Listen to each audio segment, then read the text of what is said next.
Hey everyone, SweetJohnnyCage here. Welcome to my quick playthrough of Bloodstained Ritual of the Night E3 Edition. This is the same exact demo that was shown on the show floor at E3 2016. It is now available to Kickstarter backers, of which I am one. So the demo starts off very quickly. There's really no options, it's really just resolution and either windowed or full screen. That's it. Pardon the interruption. I don't know why that footage is so choppy in the very beginning. It never happens again in this playthrough. The game does not play like that. I did not experience that choppiness. It's just a problem with my footage. I'm not sure what was going on there. It could have been because I was running the game in full screen, and when I went to transition back, it got a little choppy. That happens in almost every game, but I really think it's just a problem with my footage because you never see it again for the rest of the playthrough. So don't fret. The game is not choppy. That's my footage's problem. And please excuse the appearance of my apartment right now. It's 2 a.m. I wanted to get this video out, and I didn't feel like cleaning. Back to the game. So once you start the demo, you start on this ghost ship, and the first chest you get to gives you a longsword, as seen here.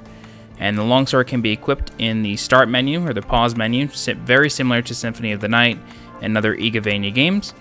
I'm just going through right here, showing you what the inventory space is going to look like, but I'll keep going into it as I pick stuff up. So that first chest gave me a longsword, and obviously my attacks have now changed to a sword. I'll get another weapon a little later on, which is the Kung Fu shoes, or the Kung Fu boots, I kind of forget.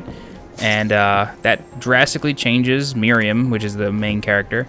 Drastically changes Miriam's attack style from using, an actual traditional weapon to using her feet. So what I just brought up there was the map screen, and you do that by hitting the share button on the PS4 controller or select, basically the button that is always next to start or options on the PS4 controller. And it's very similar to maps found in Igavania games, which is a wonderful thing to see. And we actually get to see something a little later on that I was very happy to see, which is shortcuts. And they activate in a pretty cool way. So just before there, a ship's mast or some part of the ship got broken and was now made into a traversable path.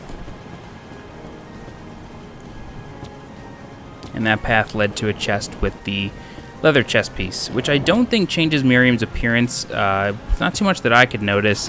Maybe that's something that we'll get in later builds, or maybe not at all. I mean, her design is pretty distinct. Everything that we've seen on concept art and everything is this black and blue dress, so maybe they don't want to change like her main tunic, which is fine. It's not a big deal.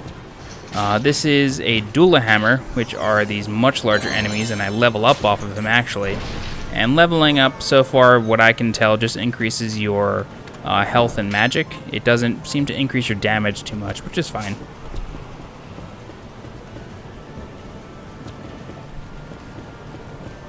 What I'm attempting to do here is something that will not happen. I'm attempting to get a shard, and shards give you power-ups like spells. There are certain ones that just increase stats passively, and I do eventually pick them up, so I'll go into a little bit more detail once I do get them. These guys are funny, these little ghost enemies. Their name is Amy, their names are Amy, which I thought was really weird. I'm wondering if that was a Kickstarter backer reward to name, enemies after yourself, but who knows. What I'm demonstrating here is the backdash, which is done using the LB or L1 button on the controller, and it's very similar to Alucard's backdash from Symphony of the Night, which was mapped to the triangle button. One gripe that I have with this, though, is, granted, Alucard's backdash was pretty overpowered. Like, I don't play Symphony of the Night anymore without it. Like, I don't move normally. Oh, here's one of the shards, actually. This is the shard for the Demon Power Fire Cannon. And in order to use this, we hold the right joystick in a direction, then we press right trigger, and it spits out the spell. So it's the directional shard that we're going to use. I just showed you the different classes, and it spits out a fireball. So we're going to use that fireball to light this cannon, which breaks open this wall. Nifty. So as I was saying, the backdash in Symphony of the Night, it's pretty overpowered. It's not necessarily I don't want to say it's overpowered. It's just a much better way of moving than the default movement. So I can understand why they may have wanted to tone it down in this game. That said, however, the recovery time on that dash, in order for you to turn around, like going from a dash and then turning back around to face forward, takes a really long time, and I'd like to see them to cut that down. I've left a comment on the demo forums. Hopefully they change that for the next build. But it's definitely noticeable that it takes you a long time to go from a backdash to an attack. So what we're actually doing here is we are exploring a secondary route through the ghost ship. And I believe a little bit later I'll bring up the map and show the original way we're supposed to go through. Here's another shard. This shard is Cerulean Splash, and the way we activate this is just pressing the Y button, or the triangle button. So now we have a directional shard and an active shard, I think they're called. So active is just mapped to the Y or triangle button, and the directional is mapped to R2 or right trigger, and you have to face a direction with the right analog stick. So it becomes very apparent very quickly that there will be a lot of shards in the game, and different ones will be more beneficial in different situations. So these Mort cannons are very similar to the dragon heads that you see in pretty much every Castlevania game. Sometimes you find them alone, sometimes you find them in big stacks. I'm sure in another build of this game, they will shoot projectiles instead of just flame bursts in front of them. So hopefully within the beta we can see some of that. That'd be pretty cool. These guys are pretty similar to the just the zombies from Castlevania 1. These Mort enemies, so they just kind of respawn infinitely.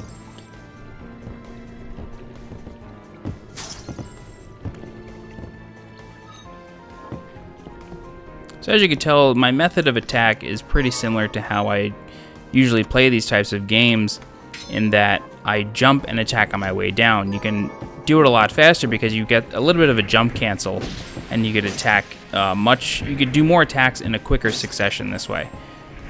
So here I got the Kung Fu shoes, which change Miriam's attack pattern, attack style I should say, so she no longer has like a traditional weapon in her hand, she's now using her feet. So you have to adjust for the range and adjust your attacks as necessary, which is a really neat touch.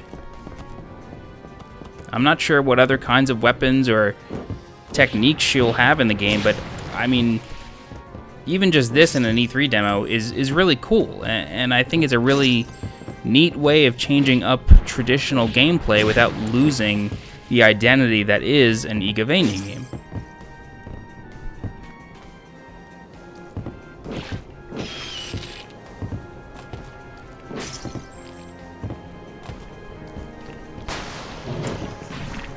So that right there is actually the boss of this demo, of this level, and he appears a couple of times to harass us. That's actually the one time he does it in an active way. You do see him a couple of other times.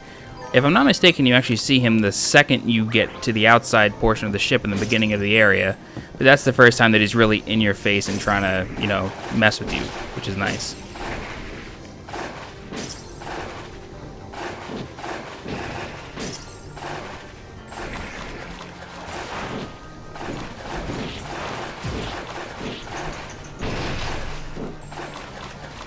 Just past this Dullahammer, we have another shortcut cannon that we're going to activate with our active shard ability, which is that flame. And what we're going to do is we're going to now take the original path that we should have taken before, and it's going to lead to a couple of chests, which is really neat. So in one chest is an ether, which restores your magic, and another one is a ring, which raises our defense by 2 points. So, I mean, this is just an E3 demo, which is created for the purpose of getting as many people to play the game on the show floor as possible, but it's really nice to see that Iga and the whole Bloodstained team took the time to really, you know, give us a good idea of how this game will play. So we got some shortcuts, we got a few shards, we got items, we have an inventory screen. You know, we have a good idea of how this game will control and handle itself, which is great. It's really nice to see that out of an E3 demo.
So that right there is the boss door, but what I'm going to do now is I'm going to farm on this dual hammer because I know for a fact that he has a shard for us.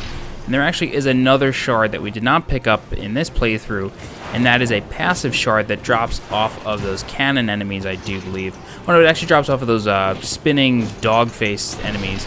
But yeah, see here we get another shard, which is a very, very powerful active shard that we're going to switch to called the Head Flail. And this is basically that dual hammer's weapon. And it's going to deal massive damage to the boss that we're going to see in a second.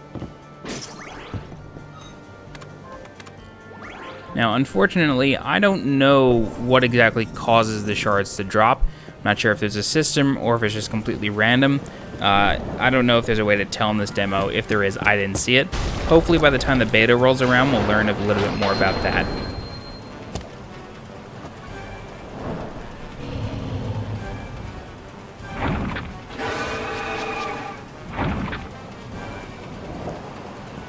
Now here's something a little bit interesting. This boss has a really cool design, I will say that. But the fact that there's a cutscene to it kind of turns me off, if I'm being honest. I could have done with the boss just simply appearing like they always do in Castlevania games or traditional Igavania games. I don't remember an Igavania game where the boss has a cutscene. You know, maybe something like Dracula where there's, you know, some text and dialogue, and that's a lot of fun. I'm always on board with that. But for what seems to be an intro boss, I would have rather just jumped into this room and not have it, you know, had a cutscene. But that's just me. I'm okay either way. It doesn't, you know, make the game any worse.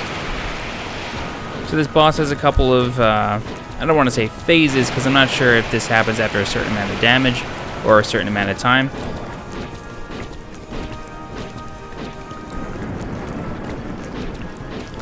But this boss has a good range of attacks, especially for an E3 demo. It's not too difficult. It doesn't deal a ton of damage to you.